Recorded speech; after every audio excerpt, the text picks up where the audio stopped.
अतीक अहमद की इस एक गलती की वजह से उसका बेटा असद अहमद एनकाउंटर का शिकार हो गया। बड़ा मास्टरमाइंड था अतीक अहमद। 45 साल हो चुके हैं उसके खिलाफ न जाने कितने सैकड़ों केसेस चल रहे थे। कितने केसेस को तो उन्होंने वहीं रफा दफा कर दिया होगा। पैसे खिला करके जो पीड़ित परिवार हैं उन्हें धमका करके किसी तरीके से अलग कर दिया होगा। लेकिन 45 साल से उसके ऊपर सैकड़ों केसेस चल रहे थे। उसके बाद भी सोचिए कितनों को धमकाया होगा उसने। सबसे बड़ी बात 12 मर्डर के केस तो अभी उसके ऊपर चल रहे हैं अतीक अहमद के ऊपर। और फिर भी 45 साल बाद अपनी उम्र के आखिरी पड़ाव में जाकर पहली बार प्रयागराज में उसे उम्र कैद की सजा हुई थी। यानी कि एक ऐसा डॉन, एक ऐसा गैंगस्टर, एक ऐसा मुजरिम जिसने पूरे यूपी में अपनी पैठ बनाकर रखी थी, जिसने न जाने कितने लोगों को मौत की नींद सुला दिया होगा, न जाने कितने गरीबों की जमीनें हड़प ली होंगी, न जाने कितनों को धमकाया होगा, न जाने कितनों को डराया होगा, न जाने कितनों को लूटा होगा, न जाने कितनों की इज्जत लूटी होगी। कुछ नहीं कहा जा सकता, कोई आंकड़ा नहीं, कोई नंबर नहीं। लेकिन 45 साल बाद उसे प्रयागराज में पहली बार किसी केस में उम्र कैद की सजा हुई। सोचिए ऐसा मास्टरमाइंड आदमी, कितना बड़ा जाल उसने बुना होगा अपने बेटे को बचाने के लिए, असद अहमद को बचाने के लिए। लेकिन एक उसकी छोटी सी गलती की वजह से उसका बेटा झांसी के बड़गांव के पास में मारा गया, उस इलाके में मारा गया, उस पगडंडी में मारा गया, उन झाड़ियों के बीच मारा गया जहां वहां के लोकेलिटी के लड़के अपने माँ बाप से बचकर सिगरेट फूकने आया करते थे। उस हाईवे के पास से मारा गया जिस हाईवे पर से कई बार गुजरात की जेल से यहां पर यूपी की पेशी के लिए आते हुए कई बार उसकी गाड़ी गुजरी थी अतीक अहमद की। वहां मारा गया असद अहमद। क्या थी गलती? अतीक अहमद ने कहां गलती कर दी जिसकी वजह से उसका बेटा मारा गया? जरा थोड़ा देर व्यतीत करते हैं असद अहमद के बारे में जानने के लिए। कौन था असद अहमद? 12वीं में 85% पाने वाला लड़का था असद अहमद। उसकी ख्वाहिश थी, इच्छा थी उसकी ब्रिटेन में जाकर, यूके में जाकर बैरिस्टर बनने की, लॉ की हायर स्टडी करना चाहता था, वो कानून की पढ़ाई करना चाहता था। 7 यूनिवर्सिटीज में उसने अप्लाई किया था। लेकिन सबसे बड़ा समस्या जो उसके सामने आया वो ये था कि उसके पिता का आपराधिक बैकग्राउंड था। उसके चलते उसका पासपोर्ट ही नहीं बना। आपको ना मालूम हो तो बता दें, किसी आदमी को अगर पासपोर्ट बनवाना है जिसके माध्यम से किसी दूसरे देश में जा सकता है या वीजा के लिए अप्लाई कर सकता है, उसके लिए उसके घर में तस्दीक दी जाती है लोकल पुलिस थाने की तरफ से। पता किया जाता है उसके परिवार का क्या बैकग्राउंड है, उसका क्या बैकग्राउंड है, तब जाके उसे पासपोर्ट दिया जाता है। नहीं तो अगर ऐसा नहीं किया जाए तो कोई भी आदमी यहाँ क्राइम करे और विदेश भाग जाए। इसीलिए बहुत जरूरी होता है। और ये चीज, इतना बड़ा रसूखदार आदमी था कि जो चाहे वो करवा सकता था, लेकिन वो ये नहीं करवा पाया अपने बेटे के लिए। वो पासपोर्ट नहीं जारी करवा पाया, वो वीजा नहीं बनवा पाया, क्योंकि वहां के शासन प्रशासन को खरीदना इतना आसान नहीं था शायद उस वक्त। तब ये नहीं हो पाया और वो नहीं जा पाया। सबसे बड़ी चीज ये थी। और उसके बाद शार्प दिमाग वाला, पढ़ाई में तेज ये जो लड़का था असद अहमद, वो बन गया शार्प शूटर।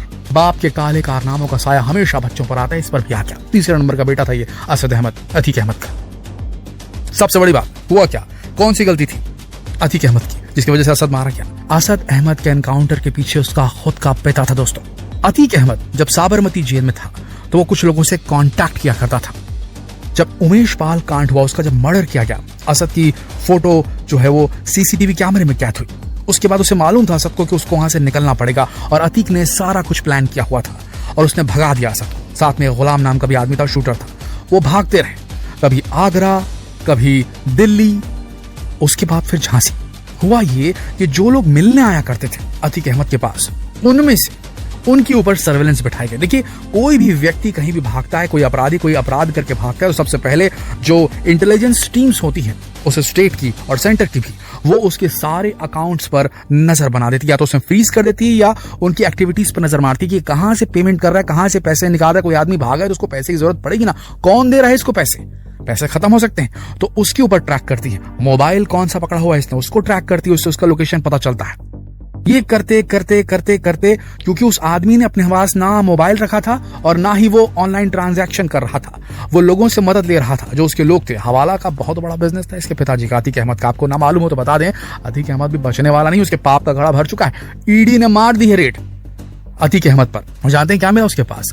200 बेनामी बैंक अकाउंट है उसके पास। 200 बैंक अकाउंट, 50 शेल कंपनीज। सोचिए इस आदमी के पास 200 बैंक अकाउंट हो, 50 शेल कंपनीज हो, ये छिपाने के लिए पैसा कहां से आ रहा है, मतलब ब्लैक मनी को व्हाइट कर रहा हो। उसके हजारों करोड़ की संपत्ति होगी दोस्तों, इतना बड़ा सब कुछ था उसके पास में। तो वो अपने हवाला के उस बिजनेस का इस्तेमाल करके असद को पैसे दिलवा रहा होगा, वो खुद से ले रहा होगा उनके नेटवर्क से और चल रहा होगा अपना।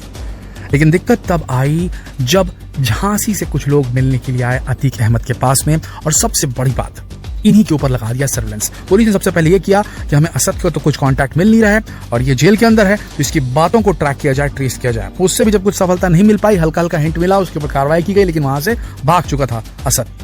फिर उसके बाद में जो लोग मिलने आया करते थे अतीक अहमद से, उनके ऊपर सर्वेलेंस बैठा दिया गया। और तभी एक बहुत बड़ी गलती हो गई, झांसी से 2 लोग मिलने आ गए अतीक अहमद के पास में, और उनके सर्वेलेंस से पता चला कि झांसी के इर्द गिर्द आने वाला है असद, और वहां से इसकी निशानदेही हुई। और उसके बाद वहां पर जो यूपी एसटीएफ की टीम थी, 12 लोगों की, 12 जवानों की, जिसमें 2 कमांडो थे, वो पहुंची वहां पर और असद को वहां ढेर कर दिया गया। ढेर करने से पहले उससे कहा गया कि तुम अपने हथियार डालो और आ जाओ, सरेंडर करो, हम तुम्हें गिरफ्तार करेंगे, तुम्हारा एनकाउंटर नहीं करेंगे। लेकिन उसने बात नहीं सुनी।